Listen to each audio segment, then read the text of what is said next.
और बात यूपी के उपचुनाव की, सिर्फ योगी आदित्यनाथ और अखिलेश यादव की यहां पर एक लड़ाई नहीं थी। अखिलेश यादव की ही हार यहां पर नहीं हुई है, बल्कि 9 सीटों के इस मुकाबले में समाजवादी पार्टी की जो नींव है वो भी कहीं ना कहीं हिल गई है। अखिलेश यादव का चुनावी कैलकुलेशन मुसलमान वोट और यादव वोट पर ही आकर टिका हुआ है, और इस चुनाव ने यह कैलकुलेशन फेल कर दिया है। जिस मुस्लिम सीट पर 60% से ज्यादा मुसलमान हो, वहां बीजेपी को करीब करीब 1.5 लाख वोट से जीत मिलना। करहल में यादव परिवार को 20 साल में सबसे कम मार्जिन से जीत मिलती है, और शायद यही वजह है अभी तक अखिलेश यादव कैमरे के सामने नहीं आए। तो सवाल यह कि कैसे योगी आदित्यनाथ ने उपचुनाव नहीं बल्कि 27 का पूरा नैरेटिव ही बदल कर रख दिया। कुंदरकी में कैसे मुसलमान योगी के नाम पर एक हो गए हैं, यूपी के इलेक्शन की डिटेल रिपोर्ट आप देखिए।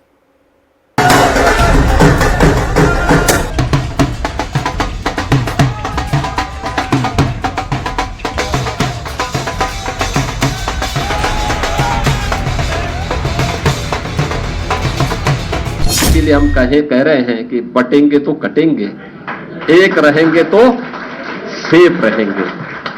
तो एक रहेंगे सेफ रहेंगे पर देश की जनता जनार्दन ने राष्ट्रीय एकता और अखंडता को मजबूती प्रदान करने के लिए, सुरक्षा और समृद्धि के लिए अपना जनादेश दिया है। यह विजय साधारण विजय नहीं, यह ऐतिहासिक विजय है। ये 27 का सेमीफाइनल कहने वाले आज चारों खाने चित्त हो गए। और करहल में तो और भी चमत्कार हो गया। लोग अपना गढ़ कहते थे, गढ़ को ध्वस्त करने का काम भारतीय जनता पार्टी के लोगों ने अनुजोत यादव जी के समर्थन में किया है। आज हम कह सकते हैं मात्र कुछ वोटों से वो जीत पाए हैं। ये पहला चुनाव हमने देखा कि ये चुनाव लोकशाही बनाम तानाशाही, लोकशाही बनाम तानाशाही। पूरे देश जानता है, चुनाव के दिन के वीडियोस सारे वायरल हुए सोशल मीडिया पे, और जिस तरीके से कुंदरकी में, मीरापुर में पुलिस ने चुनाव लड़ा भाजपा की तरफ से, वो सबने देखा है और सब लोग जानते हैं।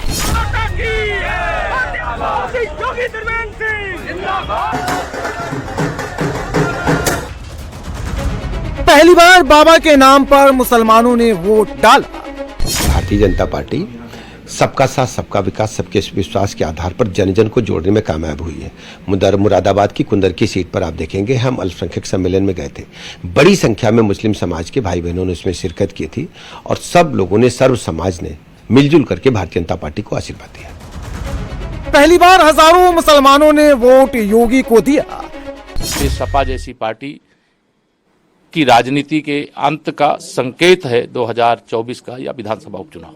अब वह उनका फरेब चलने वाला नहीं है। समाजवादी पार्टी समाप्तवादी पार्टी बनने वाली है। पहली बार मुसलमानों का वोट योगी को ट्रांसफर हुआ। खासतौर पे जो अल्पसंख्यक बहुल क्षेत्रों में जो बड़ी जीत मिल रही है भारतीय जनता पार्टी को, ये बताता है कि हर जाति धर्म मजहब के लोग आगे बढ़ के भारतीय जनता पार्टी को गले से उन्होंने लगाया है।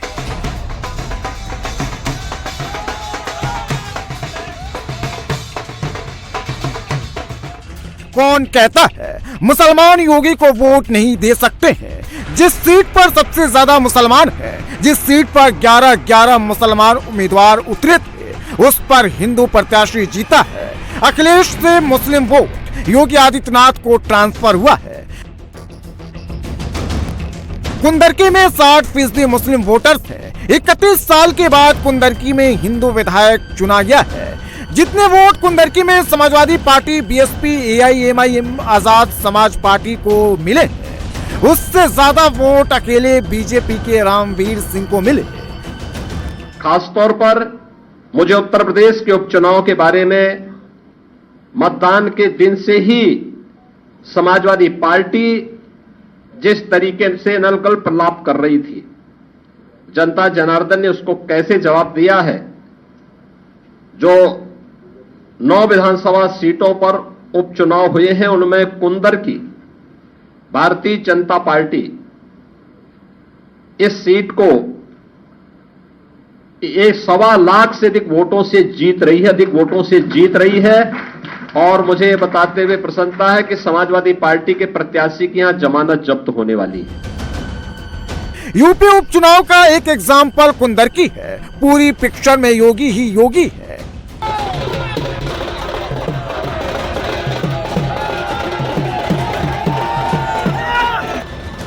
यूपी वही राज्य है जहां पर लोकसभा में बीजेपी को सबसे बड़ा झटका लगा था, जहां पर बीजेपी पीछे सपा आगे निकल गई थी।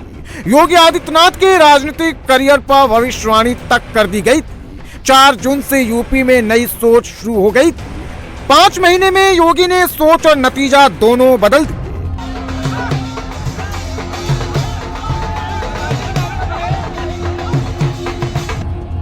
बटेंगे तो कटेंगे, एक रहेंगे सेफ रहेंगे, नारे ने यूपी चुनाव का हर फार्मूला बदल दिया।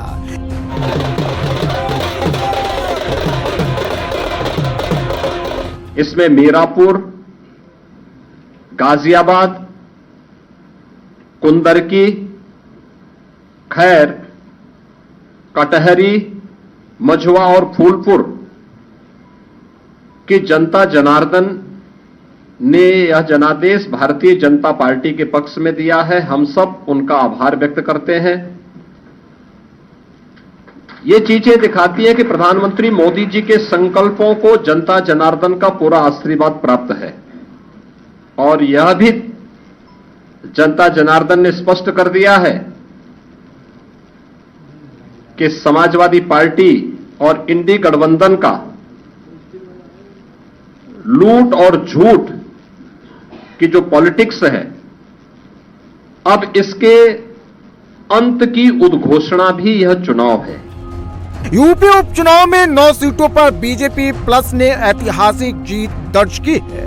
अखिलेश यादव को अब दिल्ली से ज्यादा लखनऊ की तरफ देखना होगा। ये वो आंकड़ा है जिसका भरोसा योगी को था, लेकिन अखिलेश सच मानने से इनकार कर रहे थे। बीजेपी को पता था कि चुनाव हार रहे हैं, बाई इलेक्शन हार रहे हैं, 9 की 9 सीटें हाथे प्रतिशत में गिनती में 9 की 9 सीटें हार जाती है। लोग योगी से ये उम्मीद नहीं करेंगे, कोई वस्त्र से योगी थोड़ी हो जाता है, विचार से बनता है। अखिलेश यादव चुनाव से पहले जीत के बड़े बड़े दावे हवा में फेंक रहे थे। सच हो जाते तो कहते जैसा कहा वैसा हो गया, अब नहीं हुआ है तो सारे दावे पीछे हो गए। इन्हीं बातों पर पब्लिक बार बार भरोसा नहीं करती है।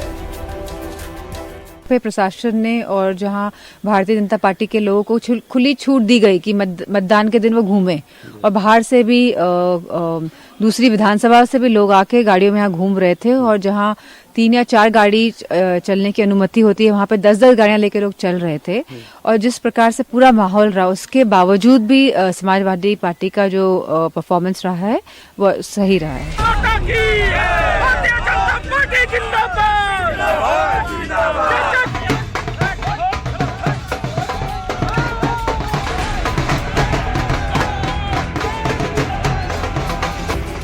अखिलेश यादव ने योगी के वस्त्रों पर कमेंट किया, योगी के विचारों पर सवाल उठाए। जब योगी आदित्यनाथ पर पर्सनल कमेंट होते हैं तो वहां का इतिहास भी बदल जाता है, जहां भगवा लहराना बंद हो गया था।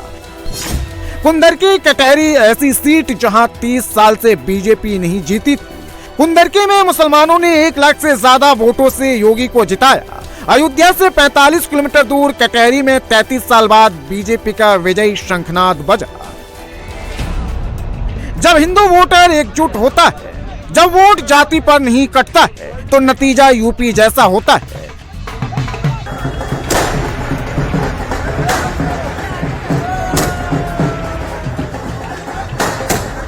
लोग बचपन में, शायद आपने भी वो कहानी सुनी होगी कि एक बूढ़ा व्यक्ति था, जब वो डेथ बेड पे आ जाता है तो अपने सारे बच्चों को बुलाता है और सबको हाथ में 1-1 छड़ी देता है, 1-1 डंडी, सब तोड़ देते हैं, फिर उनको बांध देता है, फिर कहता आप तोड़ो, तो कोई नहीं तोड़ पाता, तो बताता है कि एक रहोगे तो सेफ रहोगे। ये हमने भी सुना था। अब आज उसके अगेंस्ट में करना चाहते हैं, तो मैं ये भी बताना चाहता हूं, इतिहास भी इस बात का गवाह है कि जब राजा अंभी और पोरस के बीच में बटे थे तो यूनानियों के हाथों कटे थे। जब पृथ्वीराज चौहान और जयचंद के बीच में बटे थे तो गौरी के हाथ में कटे थे। जब महाराणा प्रताप और मानसिंह के बीच में बटे थे तो अकबर के हाथों कटे थे। जब छत्रपति शिवाजी महाराज के साथ मिर्जा राजा जयसिंह अलग थे तो औरंगजेब के हाथों कटे थे। तो ये तो प्रूवन है। पहले क्या था, राज्यों के राजा होते थे और एक दूसरे से मिल जाते थे और कट जाते थे। आज जातियों के नेता खड़े हैं जो कह रहे हैं मेरे साथ रहो, और उस चक्कर में चाहे कोई समाज का क्या होगा वो जाने दीजिए। तो मुझे लगता है ऐतिहासिक देखें या वर्तमान देखें या शिक्षा देखें, सारी बातों में अब देश की जनता को यह बात समझ में आ रही है। 9 सीटों में किस सीट में कैसे खेल बदला, कहां पर किसका वोट बटा। यूपी चुनाव की 9 सीटों का स्कोर 7-2 रहा। मीरापुर, कटहरी, कुंदरकी, मझवा, फूलपुर, खैर, गाजियाबाद सदर में बीजेपी जीती। समाजवादी पार्टी के खाते में सिर्फ करहल और सीसामऊ बची। यूपी उपचुनाव में न सरकार बदलनी थी न कुर्सी बदलने वाली थी, कुछ बदला तो वो 27 वाली सोच थी। यूपी का चुनाव सीधे सीधे योगी आदित्यनाथ बनाम अखिलेश यादव का था। योगी ने इस मुकाबले को पर्सनल चैलेंज बनाया और चुनाव लड़ा भी ऐसे ही। प्रधानमंत्री मोदी जी के यशस्वी नेतृत्व पर जनता जनार्दन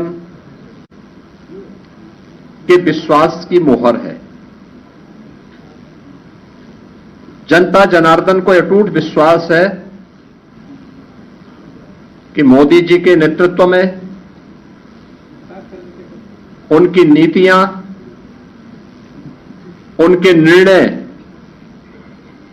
देश और समाज के अनुकूल हैं, और उस अनुकूलता पर जनता जनार्दन की मोहर है कि पूरे देश के अंदर विरासत और विकास का एक बेहतर समन्वय प्रधानमंत्री मोदी जी के नेतृत्व में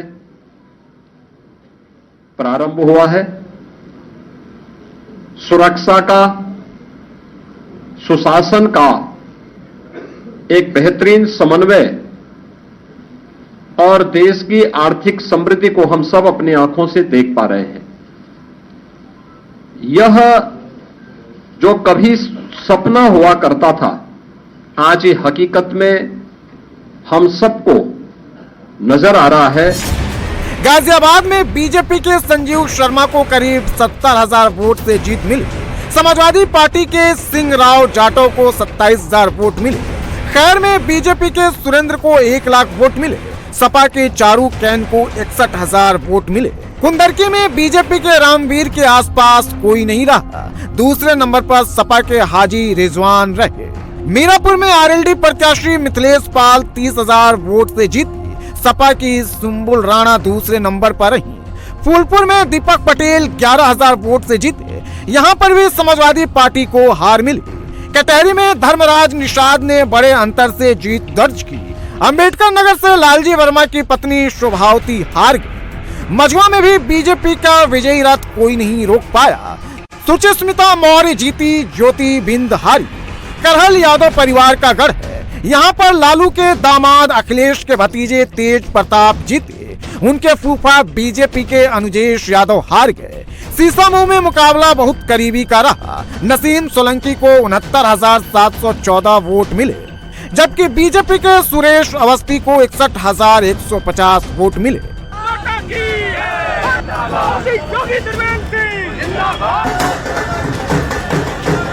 उपचुनाव से पहले और लोकसभा चुनाव के बाद जो समाजवादी पार्टी गुब्बारे की तरह फूली हुई थी, उस गुब्बारे की हवा उत्तर प्रदेश की जनता ने इस उपचुनाव में निकाल देने का काम किया।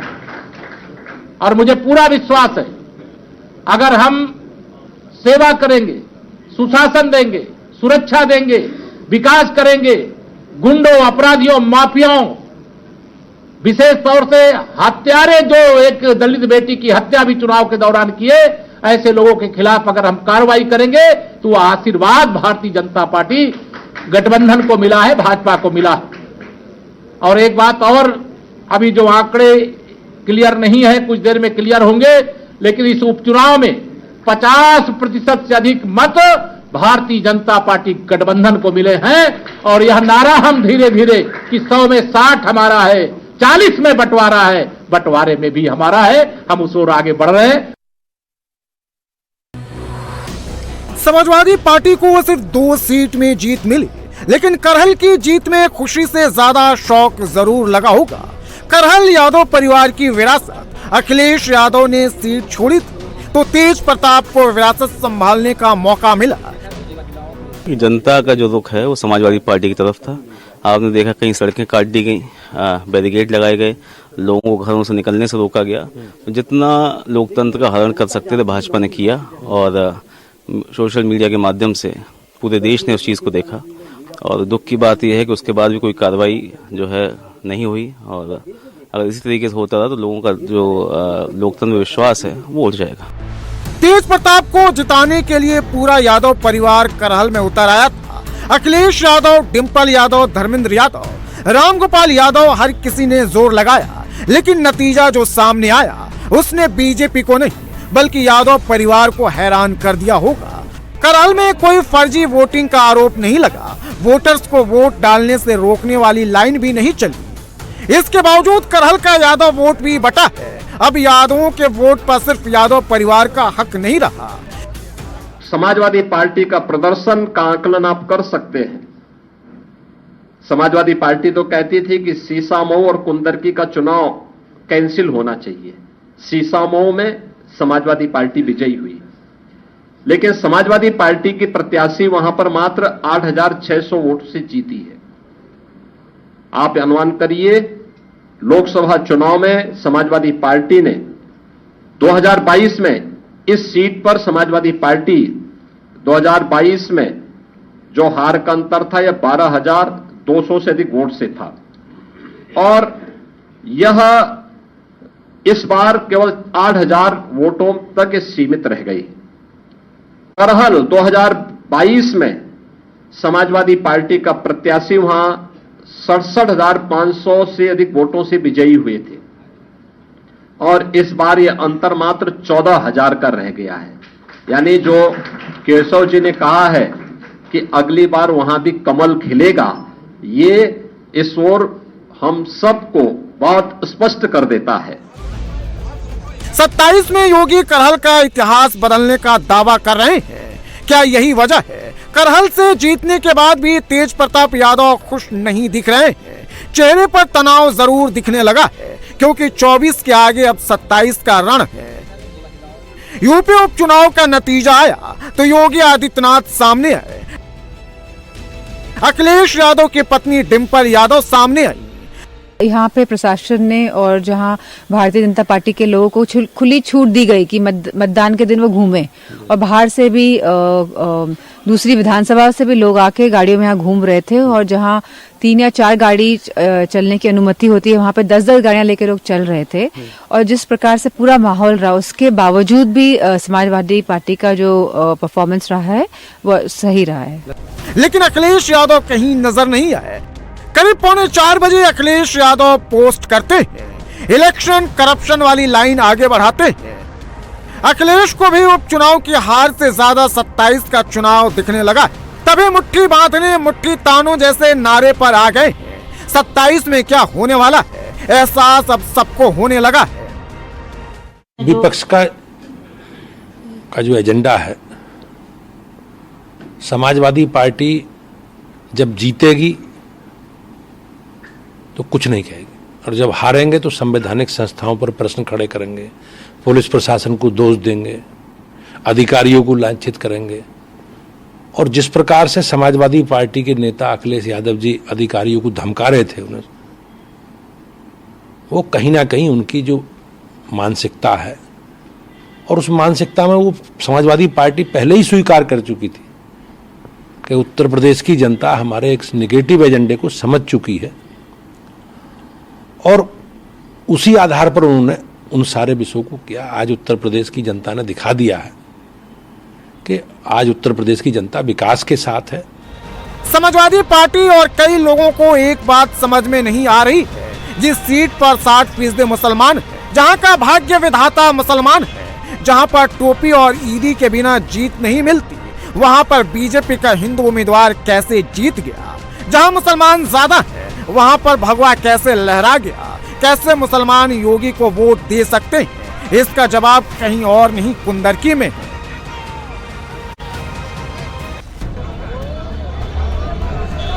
कुंदरकी में देखने वालों को 60% से ज्यादा मुस्लिम दिखाई देते हैं, 40% से कम हिंदू नजर आते हैं। लेकिन जब कुंदरकी के अंदर देखेंगे तो मुस्लिम समाज के अंदर मुसलमानों के कई समुदाय नजर आएंगे, कई ग्रुप हैं। कुंदरकी में तुर्क मुस्लिम और शेख मुस्लिम सबसे बड़ी जातियां हैं। कुंदरकी में करीब 1.5 लाख मुसलमान वोटर्स हैं, जिसमें तुर्क मुसलमान करीब 40,000 हैं। बाकी मुसलमान आबादी 1,10,000 की बनती है। मुरादाबाद और संभल इलाके में हजारों मुसलमान अपने आप को तुर्क मुस्लिम कहते हैं। तुर्क मुसलमान यानी वो मुसलमान जो तुर्किया से आए थे या जिनका इतिहास तुर्किया से जुड़ा है। जियाउल रहमान बर्क पहले कुंदरकी से विधायक थे। शफीकुर रहमान बर्क के पोते हैं। बर्क खानदान को तुर्क मुसलमान कहा जाता है। कुंदरकी में इस बार तुर्क मुस्लिम बनाम हिंदुस्तानी मुस्लिम हुआ। सपा के हाजी रिजवान तुर्क मुसलमानों के साथ गए। बीजेपी के रामवीर सिंह ने गैर तुर्क मुसलमानों को साधा। कुंदरकी में कौन अपना है, कौन तुर्क वाला है, ये बहुत बड़ा मुद्दा बन गया था। जो मुस्लिम राजपूतों से कन्वर्ट हुए थे उन्होंने भी रामवीर सिंह को समर्थन देने का ऐलान किया। चाहे कुंदरकी हो चाहे करहल हो, जिस ढंग से आम जनता ने घरों से निकल करके जाति धर्म संप्रदाय से ऊपर उठ करके कमल का बटन दबाने का काम किया है, ये माननीय प्रधानमंत्री जी की सबका साथ सबका विकास सबके विश्वास के सिद्धांत की जीत है। हम लोग कुंदरकी गए थे। जिस तरीके से हम कह सकते हैं अल्पसंख्यक समाज के लोगों ने बड़ी संख्या में आकर के अपना आशीर्वाद देने का काम भारतीय जनता पार्टी के प्रत्याशी रामवीर जी को किया था। और करहल में तो और भी चमत्कार हो गया। लोग अपना गढ़ कहते थे, गढ़ को ध्वस्त करने का काम भारतीय जनता पार्टी के लोगों ने अनुजोत यादव जी के समर्थन में किया है। आज हम कह सकते हैं मात्र कुछ वोटों से वो जीत पाए हैं। पूरी तरह से भारतीय जनता पार्टी ने उत्तर प्रदेश के लोगों का भरोसा जीतने का काम किया है। ये माननीय मोदी जी की गरीब कल्याण योजनाओं को माननीय मुख्यमंत्री जी ने जन जन तक पहुंचाने में सफलता हासिल की है। कुंदरकी में मुसलमानों ने बीजेपी को जिताकर प्रयोग किया है। अगर ये प्रयोग सफल रहा तो 27 में मुसलमानों का वोट सपा से बीजेपी की तरफ ट्रांसफर हो जाएगा। इसी बात का डर अखिलेश यादव एंड कंपनी को सताने लगा है। यूपी उपचुनाव में समाजवादी पार्टी की नींव हिला दी है। मुसलमान वोट भी चला गया, यादव वोट भी बट गया। जो बचा है वो किसी काम का नहीं रहा।